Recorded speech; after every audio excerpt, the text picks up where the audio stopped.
Precisamente está con nosotros Alfredo Vallarino, abogado, parte de la defensa del expresidente Martinelli, que estuvo a cargo de la audiencia por parte precisamente de la defensa esta mañana. Alfredo, bienvenido. Gracias. ¿Esperaban ustedes que se diera el fallo como se dio, que se denegara la fianza? ¿Qué pensaron? Mira, que se negara la fianza siempre era una posibilidad que nosotros teníamos como parte de las presiones que estamos viviendo en el caso. La forma en que se negó es algo que definitivamente no esperábamos. Nosotros nunca esperamos ver a un juez que estuviese metido de manera directa en un expediente que nadie le presentó. Yo debo decir, este es un tema que quizás nadie me va a entender, porque es muy técnico, pero en el sistema penal acusatorio se practica lo que es la oralidad, lo que quiere decir que un juez solamente puede valerse de las cosas que le dicen en la audiencia a las partes, porque supuestamente él no debe estar contaminado de absolutamente ningún otro medio de convicción y no hay absolutamente más nada que él deba conocer. Si las personas revisan el audio completo de la audiencia, de nuestra intervención y de todas las partes, la parte querellante y la fiscalía, de todos los que intervinieron, van a ver que al momento de la decisión el juez se hace valer de varios elementos de convicción que ninguna parte le propuso en la audiencia. Como por ejemplo, ¿cuáles fueron? Como por ejemplo, teníamos el tema del auto de apertura, se refirió a declaraciones que supuestamente habían hecho algunos testigos, que nadie le mencionó en la audiencia de qué supuestamente habían dicho esos testigos, pero además te quiero decir, sacados completamente de contexto, porque no sé si vieron, yo reté a la fiscalía, la reté públicamente con el informe de Contraloría en la mano y le dije: quiero que me digan si aquí está el nombre de Ricardo Martinelli vinculado. Y les dije, si me aparece en el nombre en una página, yo retiro la fianza. Y eso se hace porque Ricardo Martinelli no tiene vinculación al proceso. Eso es muy importante porque, mira, cuando nosotros tratamos de plantearle al juez, nosotros lo que le dijimos al juez fue: juez, para sustentar algo tan grave como la detención provisional, a usted le tienen que decir qué es lo que lo vincula.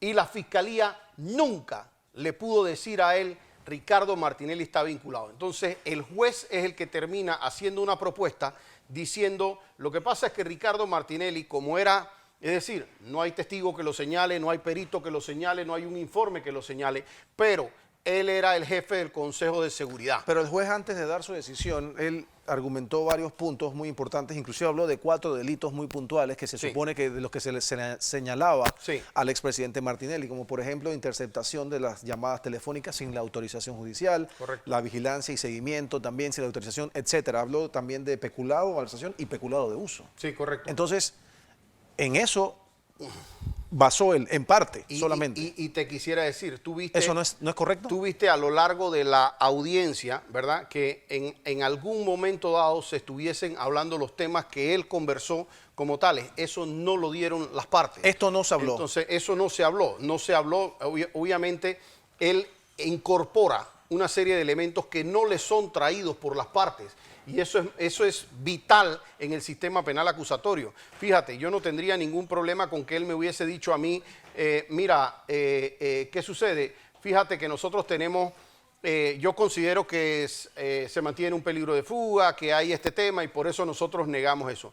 Entrar a la consideración de cómo está probado un delito o cómo está. Ustedes no vieron a ninguna de las partes ahí diciendo: tengo probado el delito de peculado de esta manera, tengo probado el delito de peculado de uso de esta manera. O sea, solo se mencionó. Sí. No había una prueba contundente de nada de las cosas que él argumentó. Nunca trajeron ningún elemento de convicción para eso. Entonces, si no le traen el elemento de convicción al juez, el juez no puede pronunciarse sobre algo que no le han dicho las partes porque el juez no tiene el expediente. El juez no es una persona que en el sistema penal acusatorio maneja expedientes. Supuestamente cuando nosotros llegamos ante esa audiencia, ese juez no debe conocer nada de las constancias que existen en la carpeta. ¿Esta será la base principal para ustedes apelar el 11? Definitivamente que va a ser una de las centrales, porque nosotros no podemos entender, y estoy seguro que los magistrados del Tribunal Superior van a coincidir con nosotros en donde un juez no puede pronunciarse sobre algo que no le piden las partes. Entendamos que una de las cosas principales que hizo el sistema penal acusatorio fue separar el rol de funciones. Cada vez que alguien a ustedes les hablaba de sistema penal acusatorio, una de las cosas principales que le hablaban era la separación del rol de cada uno. ¿Qué quiere decir eso? Que la fiscalía es la que le toca ir a decir allá, mira, yo tengo el delito probado de peculado y lo tengo probado de esta manera porque aquí está la propiedad y preexistencia de esto, porque aquí está la forma en que se llevó, aquí está el informe de Contraloría, tengo 3 peritos que dicen esto, tengo 2 testigos que dicen esto, y esa es la fiscalía haciendo esa labor.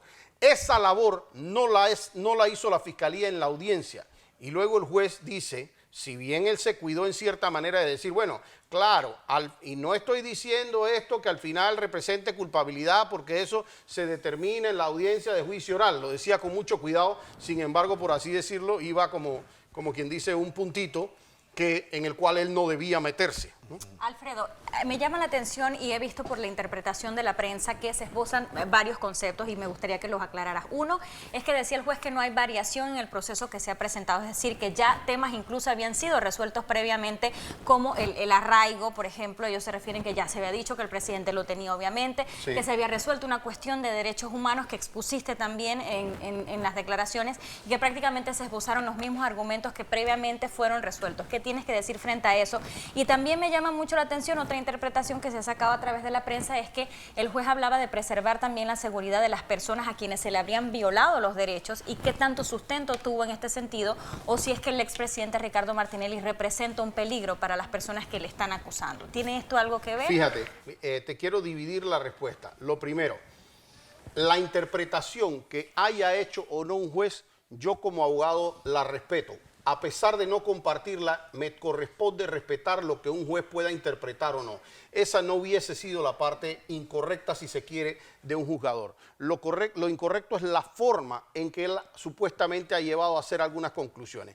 Te indico, no pueden ser los mismos elementos de convicción y que no haya variación, porque todos los informes médicos eran posteriores a la última audiencia, incluso uno de hace menos de una semana, y como dijimos, informes públicos. La postulación de Ricardo Martinelli al cargo de alcalde y al cargo de diputado, que generan temas de arraigo y también de necesidad electoral, son temas que se han hecho de manera reciente en el boletín electoral. Es decir, no puede decir que existían exactamente los mismos elementos.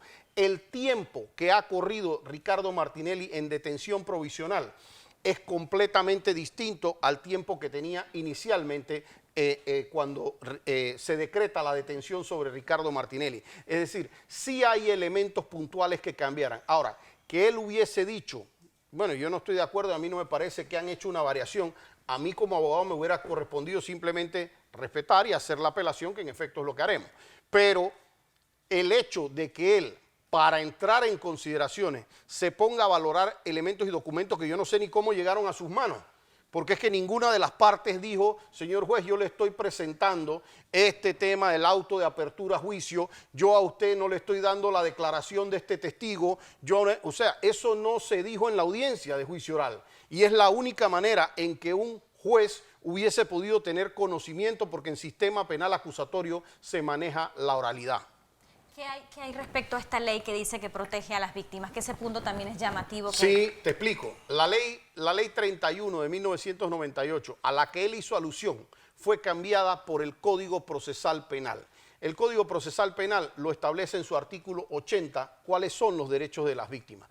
Un juez puede ordenar proteger a la víctima, puede ponerle seguridad a la víctima, puede ordenar que uno no se acerque a la víctima, pero no puede ser que un juez me reconozca como reconoció en la audiencia. Él dice, aquí tengo informes de médicos públicos del Hospital Santo Tomás que certifican que en efecto hay riesgo de muerte para el expresidente Ricardo Martinelli. Con esa fortaleza lo dice, y esto no fue objetado por la contraparte, es decir, se tiene por un hecho probado.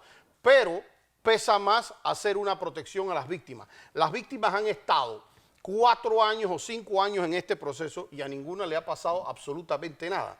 El señor expresidente de la República tiene un récord absolutamente limpio. Es decir, no hay nada que pueda inducir a que ese escenario se diera, porque lo ha dicho la Corte anteriormente, no basta con simplemente alegar hay un riesgo para algunas personas. Tiene que documentarse el por qué es ese riesgo de una persona. Si no, absolutamente nadie tendría un derecho de fianza, nadie tendría derecho a una medida cautelar, porque fuese tan fácil que la víctima se para y diga, señor, yo tengo miedo de que algo me ocurra. Entonces tienen que ser elementos que estén demostrados para que haya algún tipo de riesgo. Si nada ha pasado en 5 años, ni con las pruebas, ni con los testigos, ni con los peritos, ¿verdad? Y es que a nosotros, como yo lo manifesté en la audiencia, no hay un testigo, no hay un perito que le haya hecho cargos directos al presidente de la República. No hay uno que haya dicho, yo vi a Ricardo Martinelli llevarse la máquina, yo vi que él lo mandó a llevarse la máquina, yo lo vi con la máquina. Eso no existe en el expediente. Entonces, si no existe eso, ¿por qué nosotros quisiéramos afectar a ese testigo? Nosotros no queremos ni que se refríe. Nosotros lo que queremos es que vaya a la audiencia y diga precisamente eso, que vaya a la audiencia y termine diciendo, señores, lo mismo que yo al expresidente no lo he visto, a este no lo he visto y a este no lo he visto, porque sería lo mejor que puede ocurrir para nosotros. Yo tengo una duda y quizás muchos en casa también la tengan. ¿Por qué, si esta es una audiencia para una solicitud de fianza, de excarcelación, por qué hay que traer a colación todos estos elementos, los señalamientos que existen, los supuestos delitos, etcétera, si no estamos en medio de una audiencia, la audiencia oral que se espera para el 12 de marzo? Claro. Si tú ves, nosotros no entramos a determinar esto es lo que dijo el testigo Juan, el testigo Pedro, el testigo Perencejo, porque esto es lo que se hace en una audiencia de juicio oral. Allá se interroga y se contrainterroga al testigo. Sin embargo, cuando tú vas a sustentar una medida tan grave como la detención provisional, la fiscalía tiene que decirle al juez, ven acá, aquí tengo el delito probado de esta manera y por lo menos tengo estos elementos de vinculación. El juez le llegó a preguntar de manera directa a la fiscal, pero dígame cuáles son los elementos de vinculación. Y mi sorpresa fue que la fiscal no le dijo los elementos de vinculación. Y aquí para probar un peculado, la prueba madre para probar un peculado es el informe de Contraloría. Ya lo han dicho 25 jueces y 45 veces el Tribunal Superior. Ese informe de Contraloría que presentó la Fiscalía no solo es que no menciona a Ricardo Martinelli, es que establece que otra persona distinta al expresidente Martinelli es la responsable de la pérdida del equipo. Entonces, esa persona que se está defendiendo tiene derecho a su presunción de inocencia y por eso yo me reservo el nombre, pero esa persona en el proceso que le están haciendo le toca hacer su defensa sobre eso. Si a esa persona, si él lo recibió, si le falsificaron la firma o no, eso es una defensa que tiene que hacer esa persona. Pero lo cierto es que el informe de Contraloría está diciendo Ricardo Martinelli no está vinculado con ese caso. ¿Cómo me vas a vincular a Ricardo Martinelli un peculado? Ahora, ¿ustedes cómo interpretan lo que dijo el juez Vargas de que el presidente Martinelli había hecho un decreto de gabinete en su momento para ubicarse o colocarse él como presidente del Consejo de Seguridad y que por ende entonces él era el responsable de todo lo que estaba sucediendo o lo que había sucedido de los supuestos pinchazos telefónicos? Primero, las leyes las hace la Asamblea Nacional, es primer tema. Número 2, el juez al entrar a determinar que una persona, por ser el jefe de la institución, tiene algún grado de responsabilidad, eso es el equivalente a que tú me digas a mí que en la Policía Nacional un guardia por allá recibió una coima y el director va a ser el responsable. El que tú me digas a mí hoy que si yo soy el jefe del Consejo de Seguridad, porque soy el jefe, no soy responsable de todo lo que hagan las otras personas. Si yo soy el jefe del Consejo de Seguridad y uno de los que está ahí en el Consejo se viola a una persona, no me van a acusar a mí de violación. Ese es un tema de conducta personal. En el caso particular, que han entrevistado a cerca de 10, 12 personas del Consejo de Seguridad, no hay uno que haya dicho Ricardo Martinelli mandó a grabar o Ricardo Martinelli grabó. No existe eso en el expediente y eso es lo que nosotros pedíamos que a la Fiscalía, porque en estas audiencias, y a veces es frustrante, porque en estas audiencias no se permite precisamente entrar en esos detalles y no tenemos ningún problema con no entrar en esos detalles, pero mucho menos que entre el juez con algo que no le hayan dicho, porque es que nosotros tenemos toda la posibilidad de ir a rebatir estos temas en juicio oral y entonces, por supuesto, vamos a ver qué es lo que han dicho aquí estas personas y tú vas a ver que Ricardo Martinelli no tuvo que ver ni con la compra del equipo. Hubo una junta directiva y la junta directiva aceptó, fuimos nosotros quienes mandamos a hacer la compra de esa junta de ese equipo, que era para fines de seguridad. Que alguien utilizó mal ese equipo. Hombre, que hubiera podido ser el expresidente Ricardo Martinelli, si hubiera podido ser él, como pudo ser el jefe del Consejo, como pudo haber sido alguien de los que estaba adentro del Consejo, como pudo haber sido un ministro de la Presidencia, como puede ser alguien vinculado al caso de seguridad.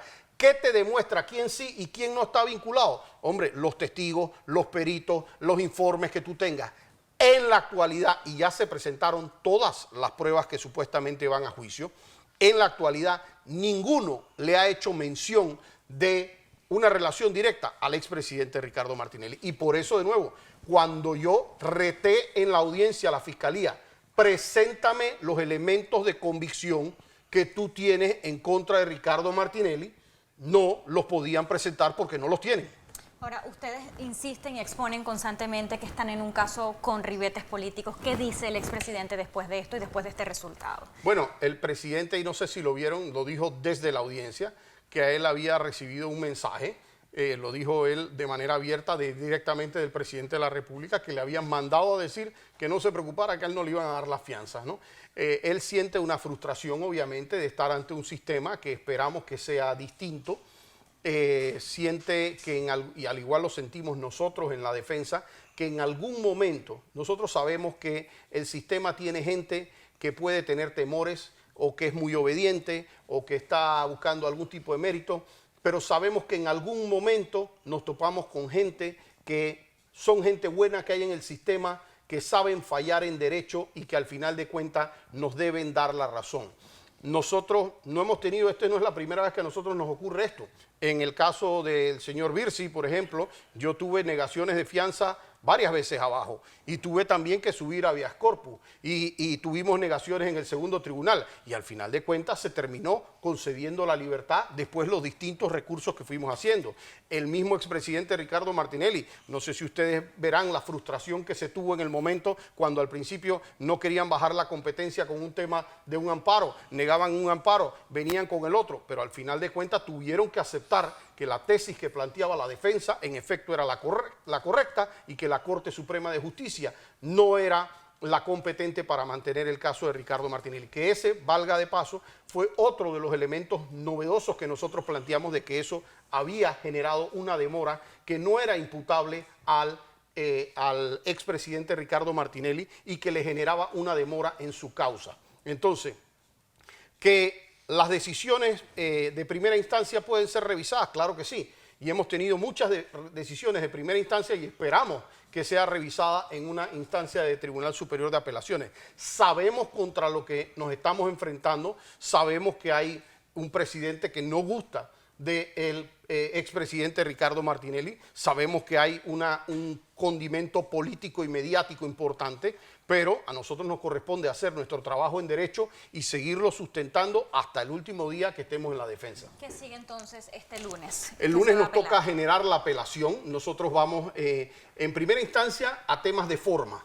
A temas de forma porque ese juez no debió pronunciarse y estoy bastante convencido que vamos a lograr que el Tribunal de Apelaciones indique que el juez se fue completamente fuera de las competencias que le permite la audiencia. Perdón, es tan delicado como que él sacó un documento que no habían generado ninguna de las partes. Es claro, tan simple como esto. No solamente pero sacó un documento. Pero el documento lo saca de lo que ha venido recogiendo. Oye lo que él dice sobre lo que supuestamente dijo una testigo, o supuestamente lo que dijo, o quién firmó un documento, y oye la audiencia completa, y te vas a dar cuenta si en algún momento alguno de los querellantes o alguno de la fiscalía se refirió a esa testigo o si generó un documento. O sea, eso hasta no se puede hacer. Que la decisión habría estado tomada previamente. Entonces, mira, si no me gusta hacer ese tipo de consideraciones públicas sin tener los elementos de valor porque puede ser desde lo que mencionas a ignorancia, a una mala decisión. Pero lo que sí te puedo decir es que no es correcto que se haga eso en el sistema penal acusatorio. En mi criterio muy particular, nosotros vamos a lograr que el Tribunal Superior indique que claramente un juez al que se le peticiona una fianza no tiene nada que hacer pronunciándose sobre si existe o no existió un delito, sobre si hay o no elementos, no tiene nada que hacer metido en ese discurso y mucho menos si no ha sido pronunciado por ninguna de las partes involucradas. ¿Quién estará a cargo de esta audiencia? Bueno, hasta ahora lo más probable es que hubiera sido, se me ha dicho hasta el día de hoy que la voy a sustentar yo, pero realmente nosotros tenemos que tener una reunión de todo el equipo de defensa, ver todas las aristas y en ese momento vamos a tener una decisión final. ¿Qué juez estará a cargo? Eso le corresponde al Tribunal de Apelaciones del Distrito de Panamá, que está conformado por 3 jueces que se sortean de manera aleatoria. Son 3 magistrados de apelación. Ok, excelente. Bueno, muchas gracias a Alfredo Vallarino, parte de la defensa del expresidente Ricardo Martinelli.